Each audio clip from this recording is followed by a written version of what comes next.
Hello, everybody. This is Pascal from Neutrality Studies, and today we're here with an update from Dr. Jeffrey Sachs, who wrote recently a very important essay on what he calls spheres of security, a approach to squaring the security circle of the 21st multipolar century.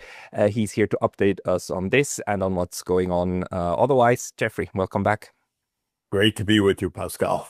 Great having you, and really congratulations on that essay that you wrote. The link is, of course, in the description of this video. Can you maybe tell us why you came up with the idea of conceptualizing not spheres of influence, but spheres of security?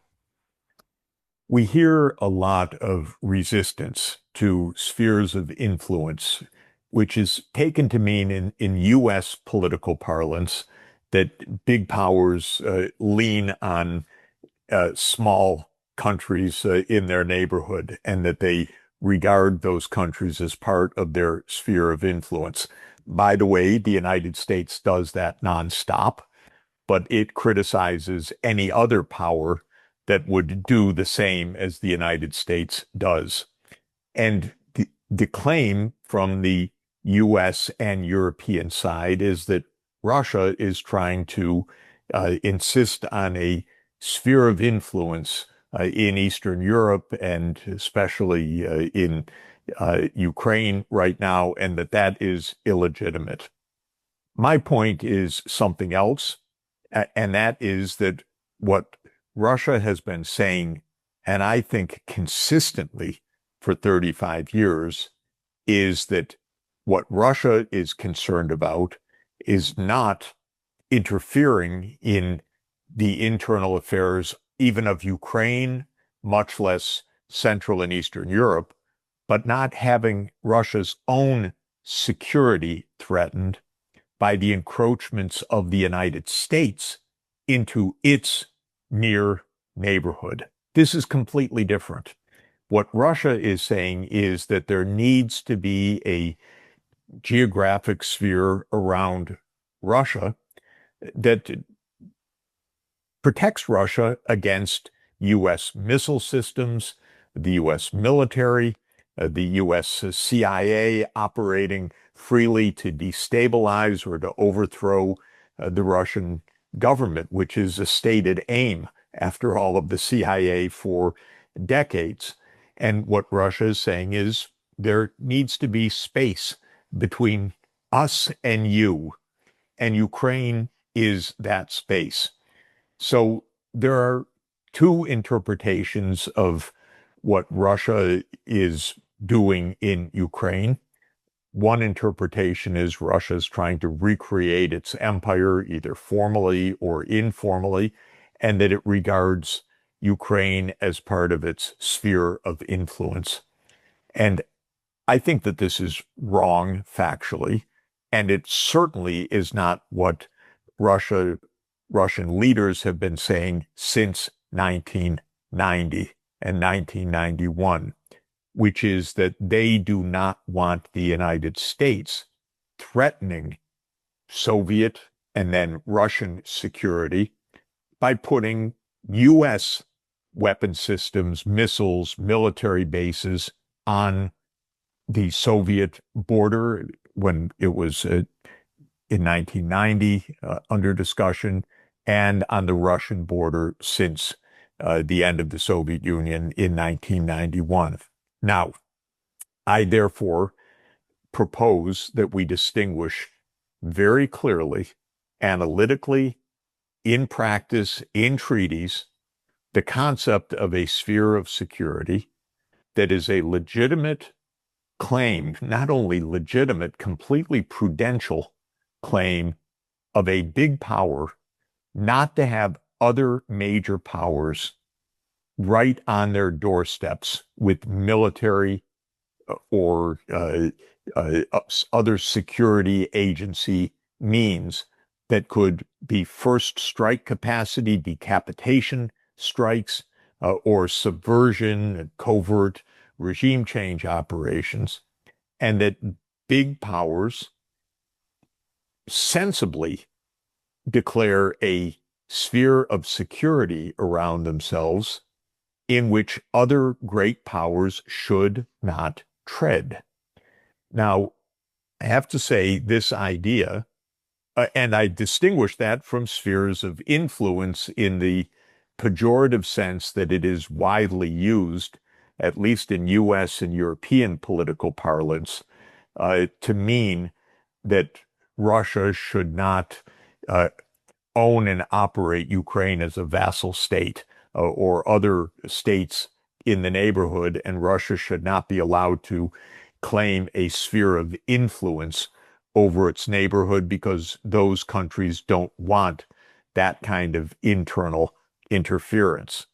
Again, I want to state without question, the United States interferes directly throughout the Western Hemisphere in the latter sense, in the sense of a sphere of influence. It repeatedly overthrows governments, subverts governments. It has just put a bounty on the head of the president of Venezuela. It has warships in Venezuelan waters. It has threatened Panama. It repeatedly subverts the internal affairs of Western Hemisphere countries and of countries in other places. So even when the United States objects to any claim that Russia has or seeks a sphere of influence, it's hypocritical. But what I do want to say is the United States made the distinction 202 years ago, in effect, about a sphere of security and a sphere of influence, because the Monroe Doctrine, delivered to the U.S. Congress by President James Monroe on December 2nd, 1823, said that the United States would regard it as a direct threat to U.S. security of any European meddling in the affairs of the newly independent countries of the Western Hemisphere. What isn't remembered, by the way, about the Monroe Doctrine is the United States also said, and we, the United States, will not interfere in the affairs of Europe. So it's a reciprocal proposition. That claim in 1823, repeated often in the last 2 centuries, including by Donald Trump at the United Nations, as I sat in the UN General Assembly listening to him a few years ago, and he repeated the Monroe Doctrine. That is a claim of a sphere of security. It is a claim we do not want Russian military bases in Mexico. We don't want Chinese military bases in Mexico. We did not want Soviet military bases in Cuba. We nearly went to nuclear war over that in October 1962. The United States is run fundamentally by hypocrites and dunderheads, by people who have no principles and or people who are idiots. So I just want to be absolutely clear. I have no tolerance for American foreign policy at all.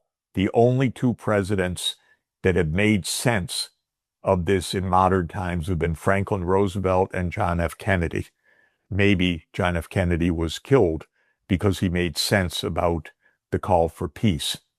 The rest of our presidents, including our current dunderhead and including other U.S. presidents, have argued that Russia has no security interest in what happens in Ukraine, no say at what happens in Ukraine, and after all, is only after a sphere of influence to subvert Ukraine's sovereignty. So the United States refuses to recognize exactly what it claims for itself in the Western Hemisphere. And incidentally, let me add another real dunderhead. I'm sorry to use the term, but these days I feel like we're ruled by idiots, and we should say it clearly because we don't deserve to die at the hands of these idiots who are going to lead us to nuclear war. And I'm talking about Mark Rutte, the Secretary General of NATO, who explicitly said last week that Russia has no say in who stations what troops and what weapon systems in Ukraine. After all, Ukraine's a sovereign country. It can do what it wants. This is the opposite of the Monroe Doctrine. This is the opposite of common sense. And this is the opposite of what I am proposing, which is that we legitimize, understand, accept as a matter of utter prudence and survival that great powers should not sit on the necks of other great powers, that nuclear superpowers should give some space. It doesn't mean to tolerate their misbehavior. It means to give some space so that we don't provoke a nuclear war. And specifically, and I'll just end here, and turn it back over to you, Pascal, the United States should not be in Ukraine. The United States should not be arming Taiwan. That's also the same sphere of security of China.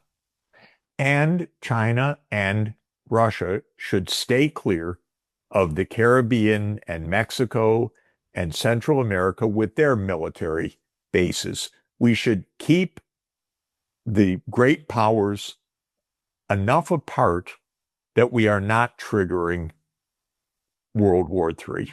And that's the idea. I couldn't agree more. And it is very important here to state that your concept of spheres of security is a passive one, not one in which the one country controls that place and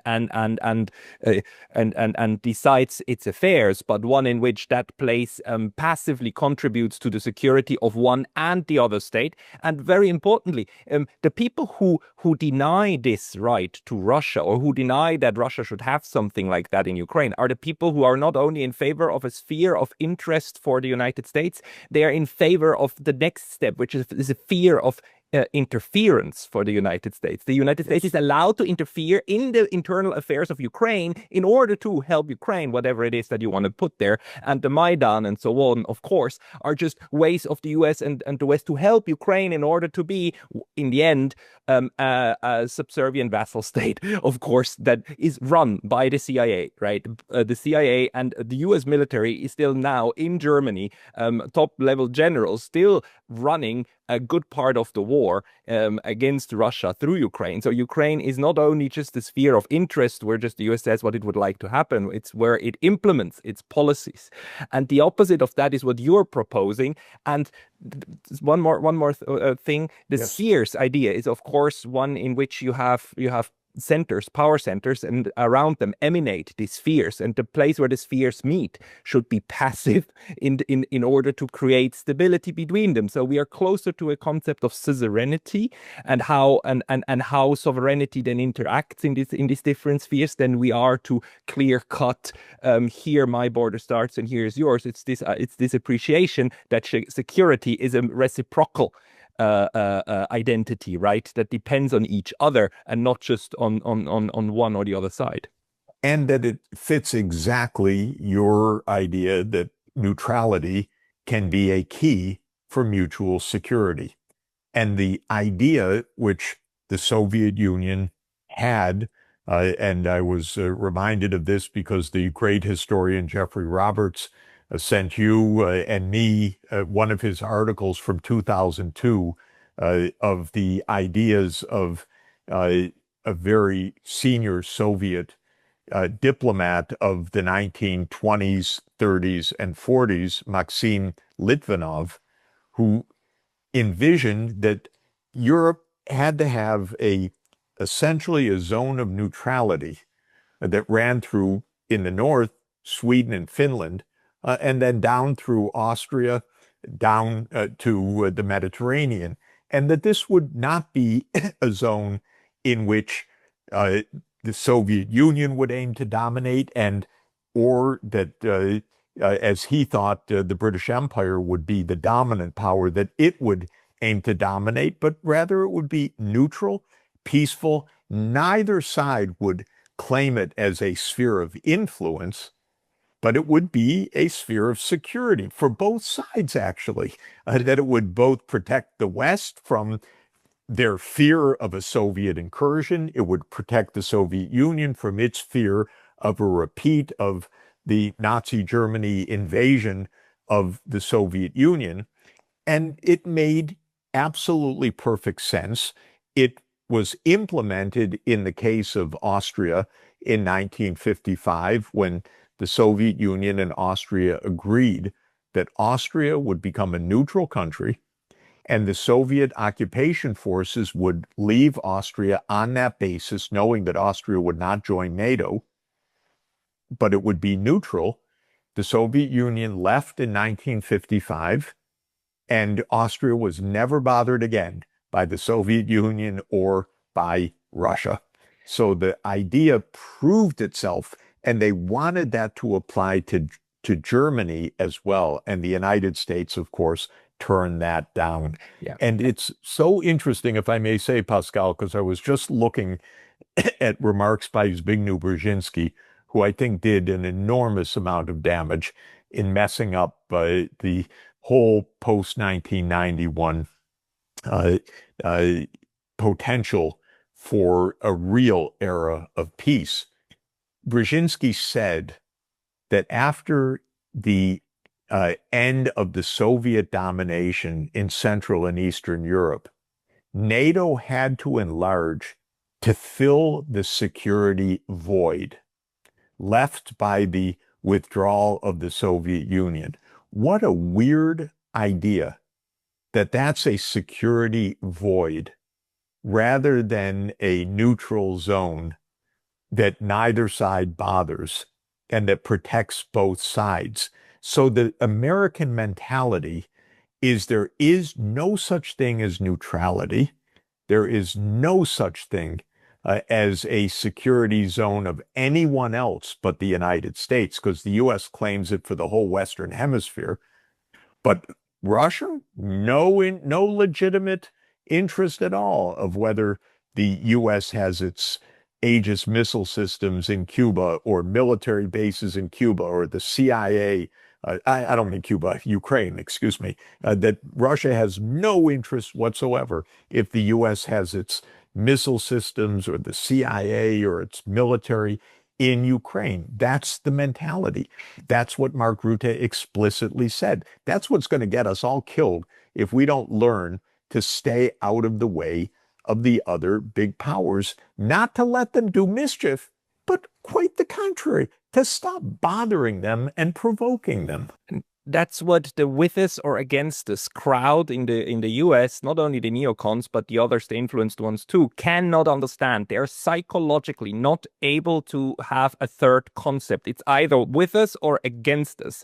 Anything that's not with us is automatically against us and needs to be fought against. Either primarily as the primary target, like Russia or China, or secondarily, like the neutralists, like those who want to stay out, and they need to be eliminated, like Mr. Yanukovych in Ukraine, who wanted to stay out. He was not pro-Russian. He was pro-Ukrainian. He was pro-neutrality because he understood that. But he was taken out, and others are being taken out. And just let's bring this back to where we are, because the solution is not to teach the people the with us or against people. They're lost. They're a lost cause. So we need to deal with them. The question is how to make this obvious to the places that we need to defend their neutrality. Let's take the example of Doha, Qatar, which is a tiny little Gulf state, and in the last couple of months it has been attacked twice because it hosts U.S. bases, and now because it actually hosts diplomatic events and but Hamas, right? So basically, isn't this a primary case to show how you make yourself a target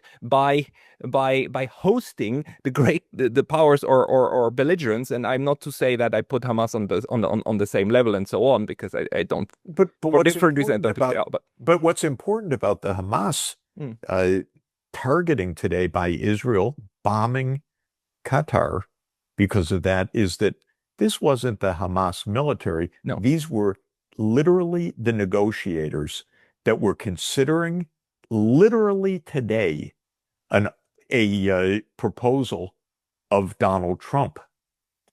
Israel, with this murderous regime, is against, by concept, any negotiated outcome, because what it wants only is the us, is the dominance, it's the power. So whenever negotiations come close between the United States and Hamas or the United States and Iran, Israel makes a military strike. This is exactly what happened a few weeks ago when the United States and Iran were making progress on the nuclear arms question that that Iran would uh, agree to a monitored system to end any doubts that it does not want atomic weapons, but at the same time, the counterpoint would be that the United States would end sanctions and end attacks to undermine the Iranian government. And they were in the sixth round, entering the sixth round of negotiations, and Israel attacked. And then the United States, because it is subservient to the Zionist lobby, which it is totally, shockingly, went ahead and attacked Iran also, even as they were claiming to negotiate. And this is the same that just happened with Hamas. This isn't an attack just on Hamas. This is an attack on the negotiators to reach a permanent ceasefire in Gaza. Yeah. I want to come back to this us versus them because we're completely, like you say, drawn into this. And the American mentality is that there is no such thing as neutrality. Neutrality is against us, exactly as they say. And we had a discussion a few weeks ago because I reread for the first time in many years the so-called Melian dialogue in Thucydides, Peloponnesian Wars. Everybody should read this. It's truly chilling. What it is a lecture by the arrogant Athenian to the people of the island of Melos. The island of Melos in 416 BC wanted to be neutral in the conflict between Athens and Sparta. And Athens, the Athenian general, tells the people of Melos, you cannot be neutral. You are either with us or you're against us. And if you claim neutrality, we will kill all of you, all of the men, and we will sell all of the women and children into slavery. And damn it, that's what they really did. The great democracy of Athens went and slaughtered the men of Melos because they wanted neutrality. That's the American mentality. And it's explained precisely. And the Athenian general, dripping with arrogance, of course, explaining that the mighty do what they can and the weak do what they must, and explaining that the Melians must, to survive, do what we tell you to do. The Athenians say you can't be neutral because we demand that you not be. And if you then persist in being neutral, you are contradicting us. And if you contradict us and we let you contradict us, that shows we're weak. So we will never let you contradict us. That's the logic of the Athenian general. So we're going to have to kill you if you just want to be neutral. And lo and behold, that's what history actually demonstrated.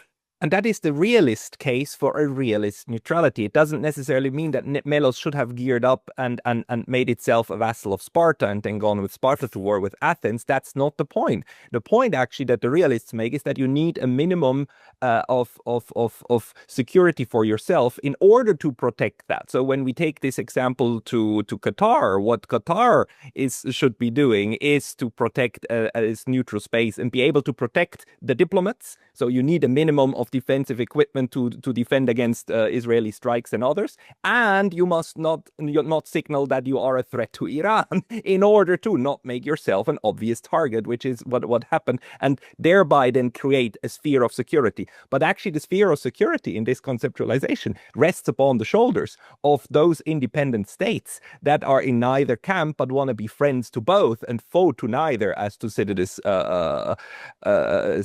called it. The question is how we can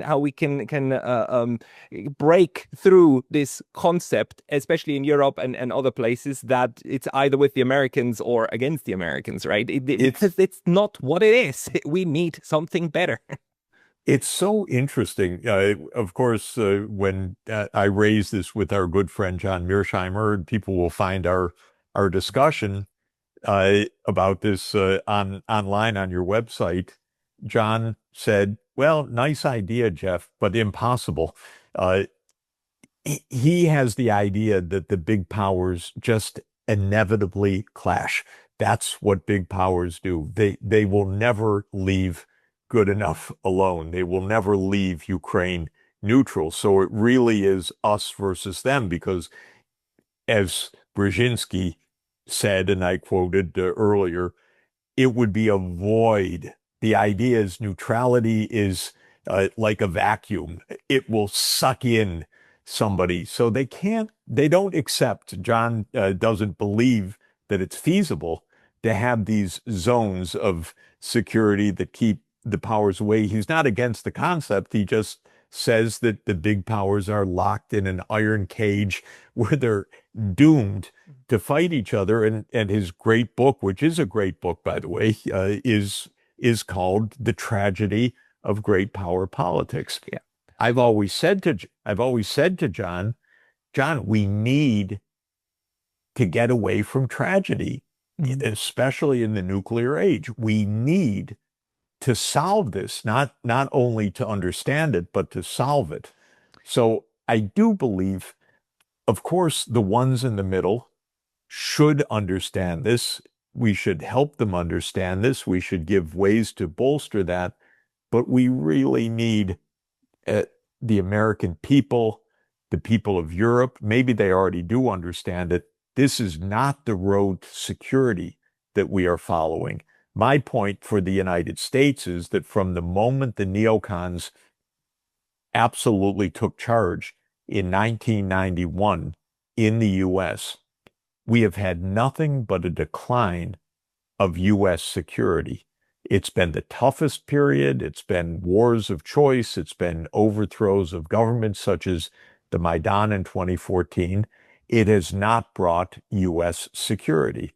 And I cite the doomsday clock of the Bulletin of Atomic Scientists, which was 17 minutes from midnight when Bill Clinton inherited the post-Cold War, supposedly.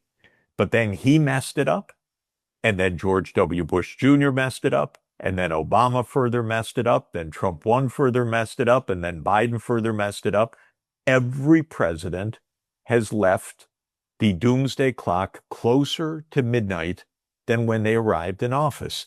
So is America safer by having overthrown a government in Ukraine, by having pushed NATO enlargement, by having denied Russian sphere of security, by having said to Ukraine, no, you can't be neutral? And by the way, saying it literally to Zelensky in the spring of 2022, when Zelensky was about to sign a peace agreement with Russia based on neutrality. And the United States and Boris Johnson at the time, both Biden and Johnson, said to Zelensky, no, you don't sign that. You fight on. That's about 1 million dead in Ukraine, less than we have had since then. So I want the American people to understand this is a disaster for our security. This isn't that we're somehow struggling against Russia because we have to.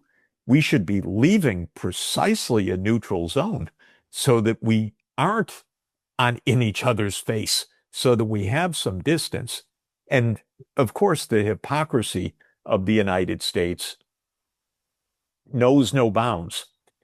Donald Trump has gotten very exercised about the fact that in the Panama Canal, there are two port service operations owned by, oh my God, heaven forbid, Hong Kong companies. That's in Panama. That is Port Services by Hutchinson of a long, distinguished Hong Kong uh, shipping service. And Trump says that is a threat to American security. But in the meantime, NATO on the Russian border, oh, no problem. Trump, once in a while, seems to accept that, but he never says it clearly to the American people, nor to the Europeans. And the Europeans to this moment, and Mark Rutte, the Secretary General of NATO, say exactly the opposite, that Russia has no security concerns that are legitimate. Yeah. And very last question, and I'll let you go right after that. But Donald Trump decided to rename the Department of Defense back into Department of War. Do you think that we are getting closer to a moment of, let's say, clarity in what we're actually dealing with when it comes to this whole security sphere, where, like, for the longest time, especially in Europe and the US, we've been pretending that everything is about defense, when in fact what has been going on is very, very much offense and very much offensive, like war making in different various stages. Do you think that we at least get to more clarity about this fact, or what does this indicate to you? Well, it indicates to me, yes, that it is more truthful in the way we behave to call it a Department of War, but it's also more frightening because I would rather have a Department of Defense that actually operated on the basis of defense than have a Department of War that actually operates on the basis of war. If I had confidence that the American political system would deliver peace, one could then say, well, at least that's semantic clarity. But the truth is, the American political system delivers war. The American system is currently actively engaged in a genocide in Palestine. This is not just an Israeli operation. This is an Israeli-U.S. operation. Israel is, pushing the buttons and pulling the trigger, but the weapons are American weapons.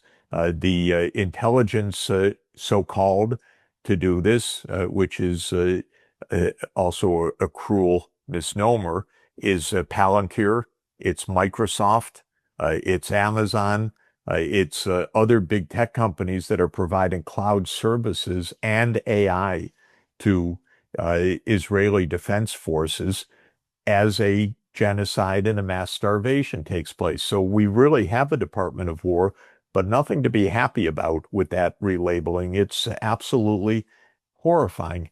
Our Congress is completely mute on this. We are in the hands of basically,